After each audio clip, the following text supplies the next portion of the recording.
하나님 나라 복음을 살아가는 매일의 동행. 오늘 말씀은 예레미야 16장 14절부터 21절의 말씀입니다.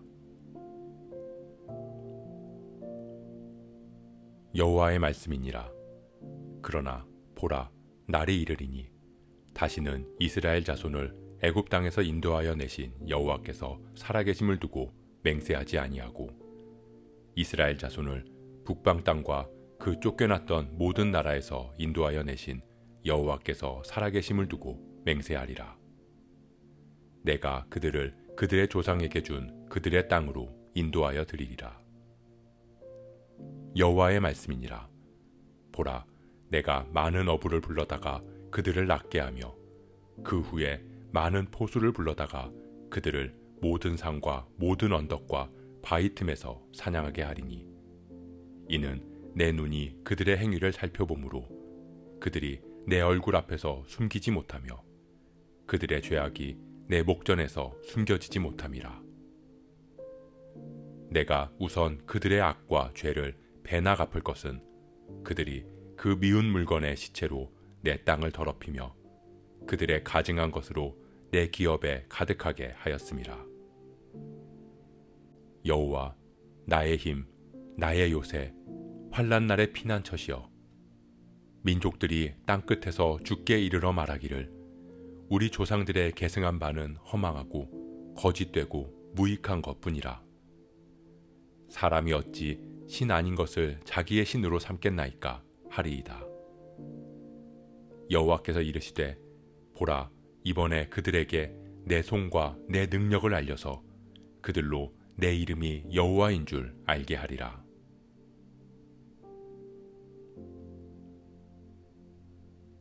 하나님께서는 이스라엘을 이 땅에서 뽑아서 흩으시겠다고 말씀하셨습니다. 심판이 이를 때에는 일상의 모든 순간마저도 기쁨이 아닌 슬픔이 될 정도로 고통스러울 것입니다. 그렇게 하나님은 죄를 심판하실 수밖에 없습니다. 공의의 하나님은 죄를 그냥 지나치실 수 없기 때문입니다. 그러면서 동시에 그렇게 쫓아내고 흩어낸 그들을 다시 돌아오게 할 것이라고 말씀하십니다. 무너진 이스라엘을 회복시키시겠다는 것입니다.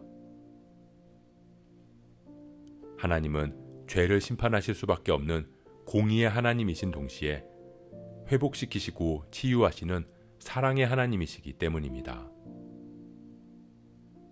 하나님께서는 심판과 회복, 이 두 가지 약속 모두를 반드시 성취하실 것입니다. 먼저 이스라엘에 대한 심판은 엄중하게 이루어질 것을 말씀하십니다. 어부가 한 마리라도 더 많은 고기를 낳기 위해 그물을 던지는 것 같이 보수가 사냥감을 찾아내기 위해 숲속을 샅샅이 뒤지는 것 같이 하나님께서는 이스라엘의 모든 죄, 은밀히 행한 죄악 하나까지도 다 찾아내실 것입니다. 그날에는 하나님 앞에 모든 행악이 낱낱이 드러날 것이고 하나님은 그들의 죄를 반드시 심판하실 것입니다. 이제 이스라엘은 뽑히고 무너지고 흩어질 것입니다. 하나님의 공의의 약속, 심판의 성취로 인해서 사라질 것입니다. 왜냐하면 그것은 하나님께서 반드시 행하시겠다고 약속하신 말씀이기 때문입니다.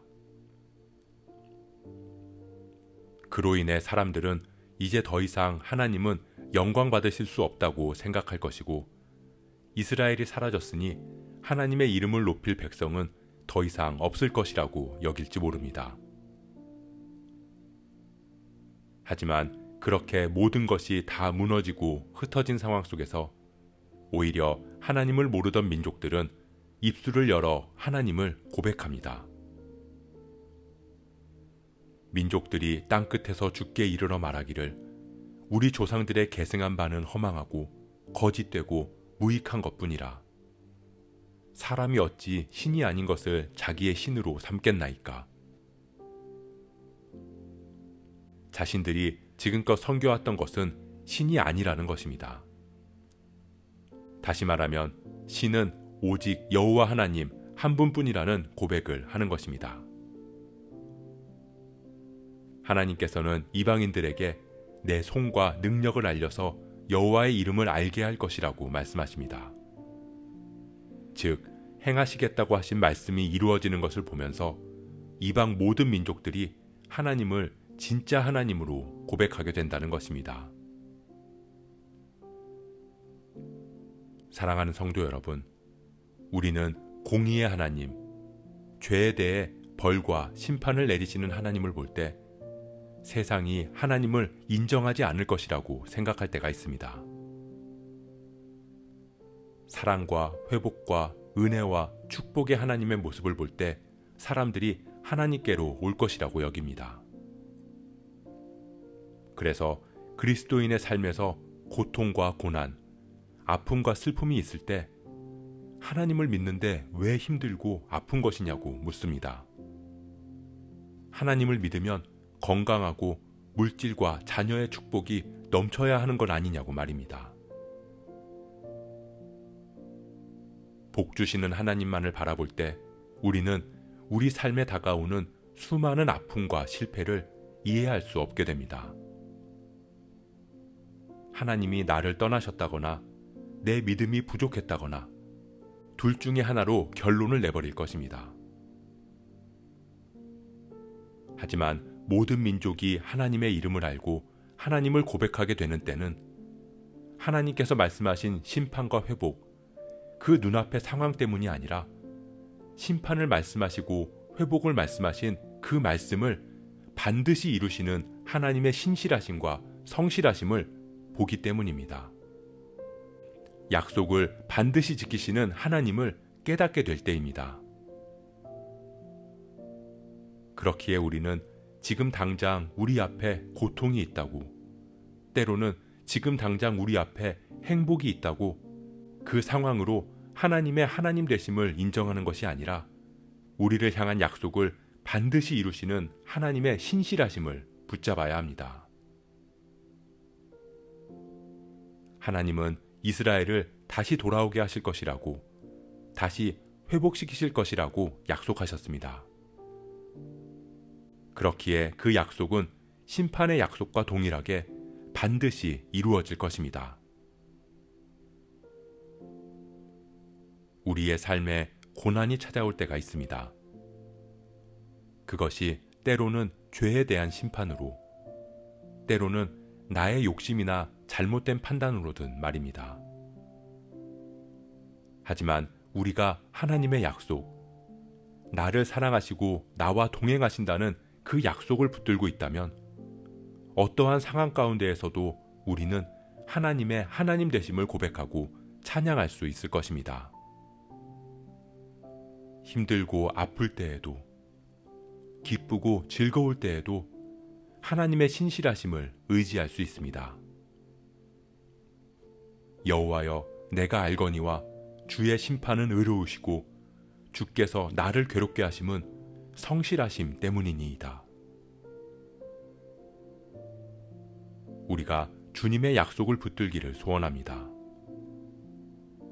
우리에게 주신 하나님의 약속을 반드시 이루실 주님을 신뢰함으로 모든 상황 속에서 주님을 찬양하고 하나님의 이름을 높이는 삶 살아가는 저와 여러분 되시길 주님의 이름으로 축복합니다.